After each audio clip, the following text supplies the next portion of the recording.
coming by sea, and you just said that you're going to start that same program on land soon. Are you just referring to Venezuela, or are you referring to other countries in Latin America? Anywhere drugs are pouring in, anywhere, not just Venezuela. No. Yes? Speaking of Venezuela, oil. What are we going to do with the oil that we have? Going to do with what? The oil that has been seized. The United States seized 1.9 million barrels of oil on December 10th. We're going to keep it. We're keeping it. Where's it? Are we going to sell it or put it in the strategic oil reserve? Maybe we'll sell it. Maybe we'll keep it. Maybe we'll use it in the strategic reserves. We're keeping it. We're keeping the ships also. Yeah, please. About Venezuela, sir, have you spoken to American oil companies that have had their assets seized about what a post-Maduro Venezuela would mean for them, of what coming back and restarting operations? The big ones, yeah. I have. Yeah, please.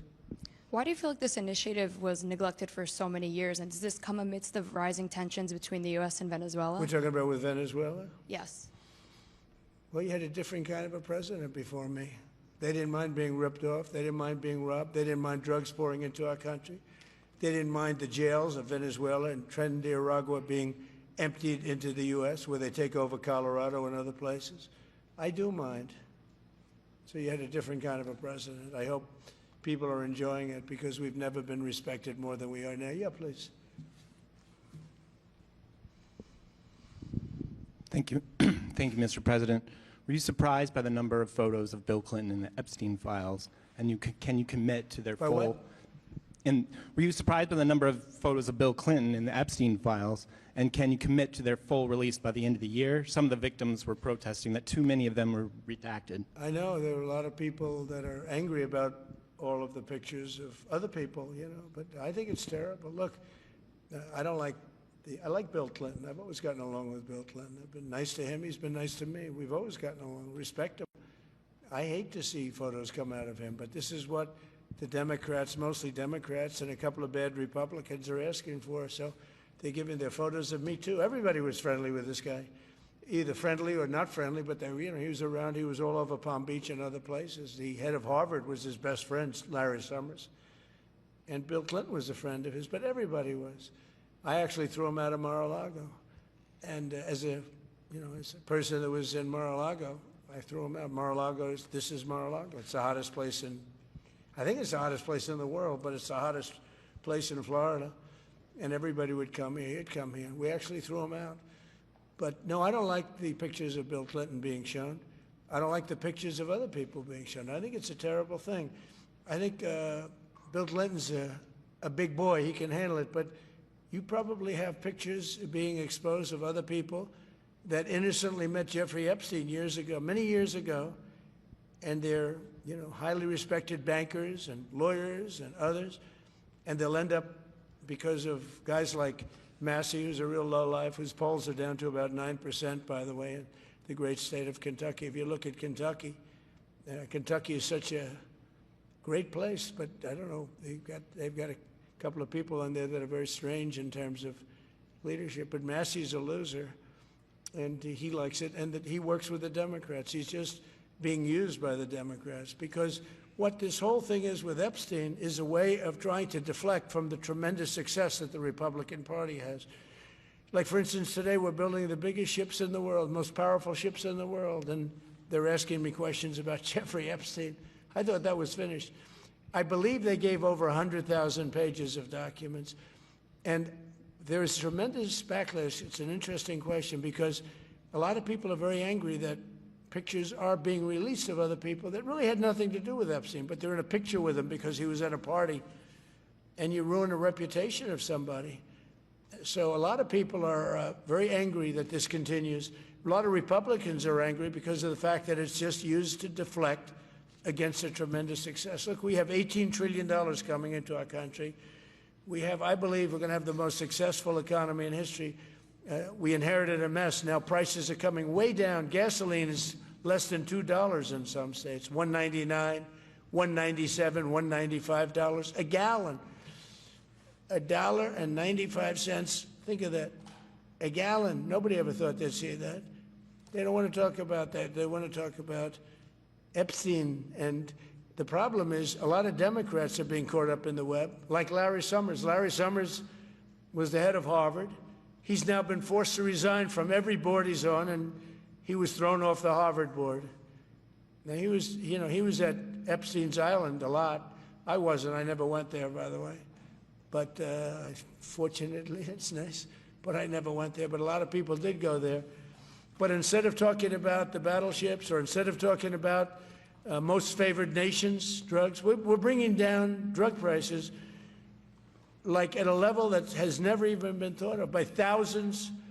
Think of it, by 1,000%, by 1,200, 1,300, 1,400% in some cases. A drug that sells for $10 in London is costing $130 in New York. We're bringing it down to $20, and they're going to go up to 20. So they're going from 10 to 20, which is a doubling. It's a doubling. That's a lot, but it's a doubling. But we're going down to 20. So we're going down, if you can do your own math, but it's 2,000%, 3,000%. It's pretty amazing. And you know, the New York Times had a story about it, a small story, way in the back of the paper. It's the single biggest thing to happen with respect to drugs probably in 50 years. It's never been anything like this. In my first term, I was able to get drug prices down 0.25%. It's the first time in 28 years that they went down. 0.25%. I was so proud of myself. Now we're doing them 2,000%, 1,500%, 1,200%. That pill that sold for $130 will now be selling, as an example, for $20, because the rest of the world took advantage of us. Without tariffs, I could have never done it. I called up the heads of the countries. As an example, France, I spoke to a very good man, President Macron of France, and I said, Emmanuel, you have to raise your drug prices. He said, no, no, no, we will not do that. I said, you have to. He said, no, I don't want to do that. Look, you're asking me to go to $10 to $20. You're going to come way down to 20. We don't want to do that. Now, in all fairness, no other president even tried. But if they did try, there was actually a fake story in stupid USA Today. I didn't even think they make it anymore. I haven't. But I saw a story where Biden was trying to do this. Biden never tried to do it. Biden didn't know he was alive. He never tried to do it. But they're taking it from $10 to 20. So he would say, and the other leader said the same thing. No, no, we won't do it. I said, no, no, you're going to do it 100%. They said, nope, we're not doing it. We're not going to double our price. Because, again, if you go from $10 to $20, they're doubling their price. We're coming down, though, from $130 to $20, because we're going to get the lowest drug prices in the world. Whatever the lowest price is called favored nations, we're going to have the lowest price. So I said, no, no, you're going to. No, no, I will not do this. Politically, it's unacceptable. I said, Emmanuel, you're going to do it 100%. Please accept it now. Be nice. You're going to do it 100%. No, no, no, I will not. I said, yes, you are. He said, why do you keep telling me I am when I'm not? Because if you don't do it, I'm going to put a 25% tariff on everything France sells into the United States of America. And that's approximately 20 times more than I'm asking for with respect to drug prices. He said, oh, I see. I agree to do it. Every other country said the exact same thing. They all said, nope, I will not do it. I said, all right, on Monday morning, you'll have the 25% tariff, everything you sell. In the case of France, it was wine, champagne, cars, everything they sell. It's 25 to 30 times the price of what we're talking about, at 25%. Every single country agreed. And that was the big problem. The drug companies were difficult, but fine, because we have a certain control over the drug companies. We had no control over these foreign nations. So every single country has agreed to do this. So we will take that pill price down, as an example, talking about not just pills, we're talking about everything. We'll take it down from $130 a pill down to $20 a pill. And the rest of the world will take it from $10 a pill up to $20. It's the biggest thing ever to happen, and it's covered, barely covered in the New York Times, because it's a fake newspaper. Yeah. Mr. President, President, on shipbuilding, how is the administration plan to ensure that there's sufficient workforce availability as you're producing these ships? Could you speak up? How does the administration plan to ensure there is sufficient workforce availability as you're producing these ships? We're going to have it. We're going to have tremendous workforce availability. We're also going to have robots helping us. We're going to have a lot of robots helping us because we need it. And because we're going to town, we're building a lot between the AI and the auto plants. So we're going to need robots. We're going to have robots, but that's going to help us. We're going to have tremendous workforce. And in order to operate you're always going to need people. You know, you could have robots, but you're going to have to get somebody to start those robots, and you're going to have to improve the robots. But we're going to have robotic factories plus manpower. So we're going to have enough. We're going to need the help of robots and other forms of, I guess you could say, employment. We're going to be employing a lot of artificial things, but the beauty is we're going to have more jobs than we've ever had. Just so you know, a number came out the other day. We have more jobs right now in the United States. More people are working right now in the United States than at any time in the history of our country. Think of that. Pretty amazing. So we'll have the help of, you know, mechanical help, if you want to call it that, but we'll have tremendous employment. They'll be paid a lot of money. They'll do better than they ever did. Okay? Yeah. Mr. President, some may have been expecting a different kind of announcement today, hearing your Secretary of War and Secretary of State here. You mentioned strikes on land in Venezuela more than 15 times, even now, just in your recent remarks. Why should Maduro take your threats seriously? And He can do whatever he wants. What's your end game? Maduro? What's your end He could game? do. There's no answer. He can do whatever he wants. I mean, we have a massive armada formed, the biggest we've ever had, and by far the biggest we've ever had in South America. He could do whatever he wants. It's all right. Whatever he wants to do. If he wants to do something, if he plays tough, it'll be the last time he's ever able to play tough.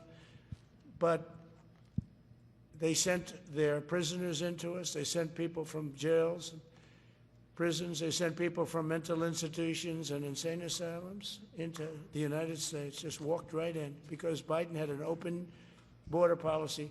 What the Biden administration did to our country can never be forgotten. They took in millions and millions, 25 million people over the course of 4 years. Many of those people were murderers and drug dealers, prisoners, rough prisoners, 11,888 murders. More than half of them killed more than one person. They came into our country. Now, I spoke to Christine Noem today. I spoke to Tom Homan today. He came down to see me. And we had a great meeting. They've done an amazing job. We're getting them out. We're getting them out very fast. But this should have never happened. But Venezuela was one of the... Venezuela took advantage of the open borders that Biden created more than any other country. Tren de Aragua, we had gangs all over. Look, I mean, you have a very weak governor in Colorado. Look what happened in Colorado where they would occupy apartment houses. And he didn't want to do anything about it because he was scared. Any other questions? Yeah, go ahead, please. So in response to the United States taking sanctioned oil from Venezuela, Colombian President Gustavo Petro criticized the United States by saying, well, the Southwest is stolen land and that it should be returned to Latin America. I just wanted to know what your response to that is. Well, he has to watch because, you know, he's got drug factories. They make cocaine in Colombia. And he's no friend of the United States. He's very bad guy. And he's got to watch his ass because he makes cocaine and they send it into the United States of America from Colombia. We love the Colombian people. I love the Colombian people. They're great people, energetic, smart, great. But their new leader is a troublemaker. And he better watch it. You better close up those cocaine factories. They have at least 3 major cocaine factories. We know where they are. He better close them up fast, yeah.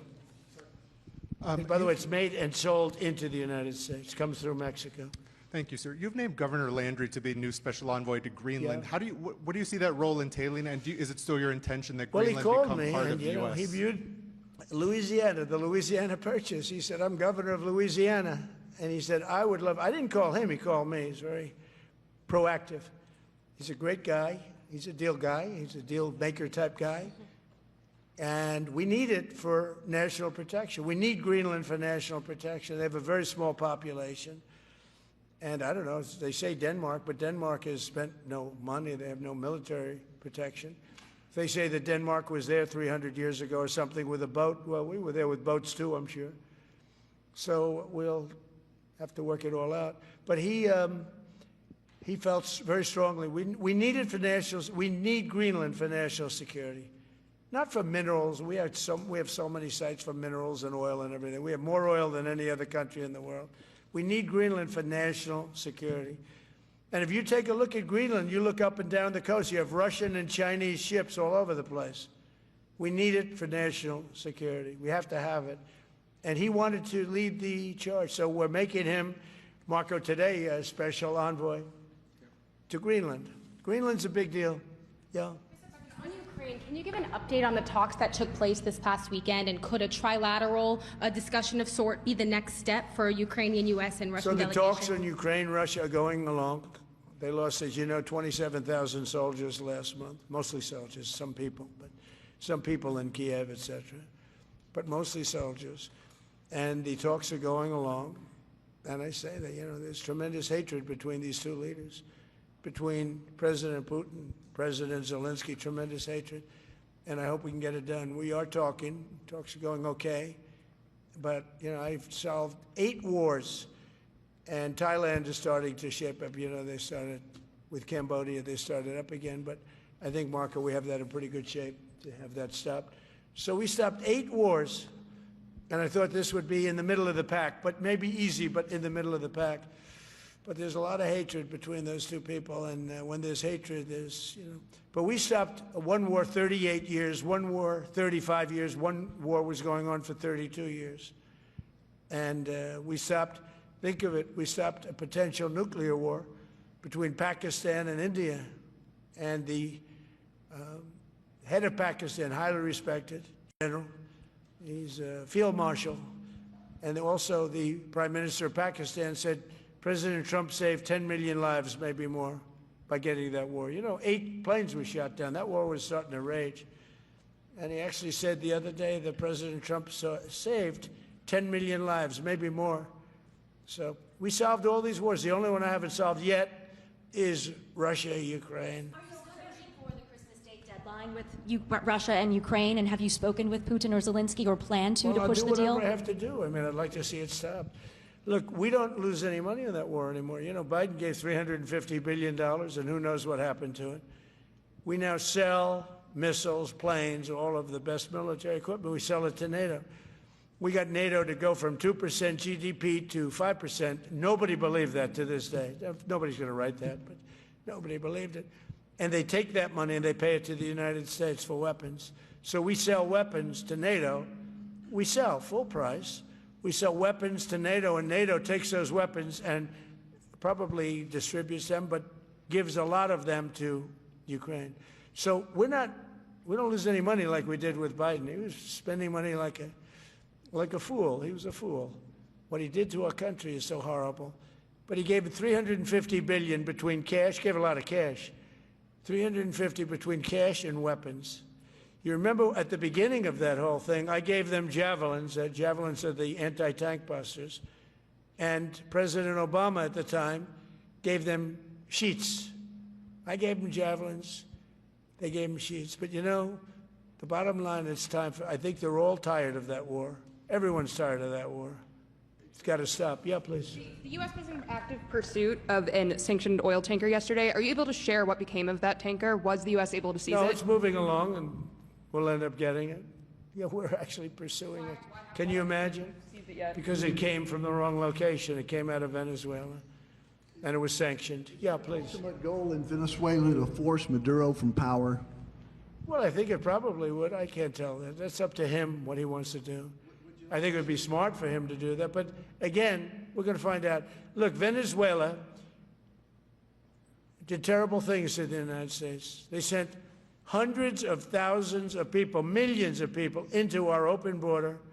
They sent their criminals, they sent their prisoners, they sent their drug dealers, they sent their mentally insane and incompetent people into our country, more than any other country. Others did too. The Congo did.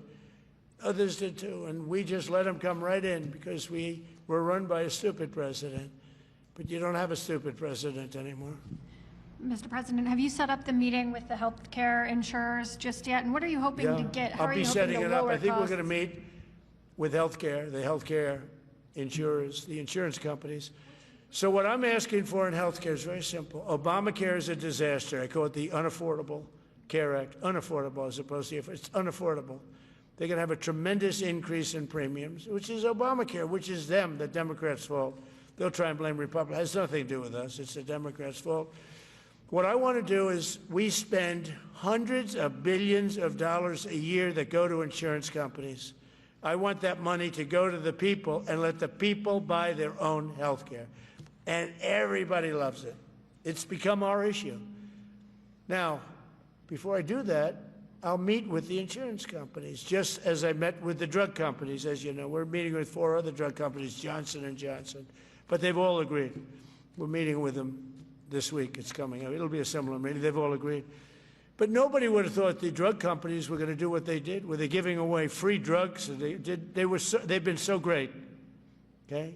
And we have most favored nations. Nobody thought that was possible. I don't think any other president ever tried to get it because they never thought they could. But with respect to the insurance companies, I want to meet. There's essentially 14 of them, 10 big, but there's a total of 14 pretty much, oh, pretty big. And I want to meet with them, and I want to say, I want you to cut your rates way down, way, way down. And maybe if they do that, we'll be able to not cut them out. We'll be able to continue to deal with them, which is probably a little easier process. I think the best process is pay the money directly to the people, let them buy their own health care. But I'm going to meet with them the first week back. I do it now, but they're trying to come up with a schedule. They want to meet badly, they've told me, but they want to come up with a schedule. I said, make it a good schedule. Your rates have to come way down. We're also going to meet with other insurance companies because under Biden, the insurance rates have gone through the roof. Auto insurance, home insurance. I mean, insurance companies are making far more than they're entitled to make. So we're going to be doing that. But just in the meantime, we'll be meeting with the insurance companies in the first week, the first few days back in Washington, because they're trying to come up with a proposal that will satisfy me. Thank you very much, everybody. Appreciate it. I hope you're going to enjoy the battleships. They're going to be beautiful. Thank you. And have a great Christmas if I don't speak to you. Thank you very much. Thank you very much.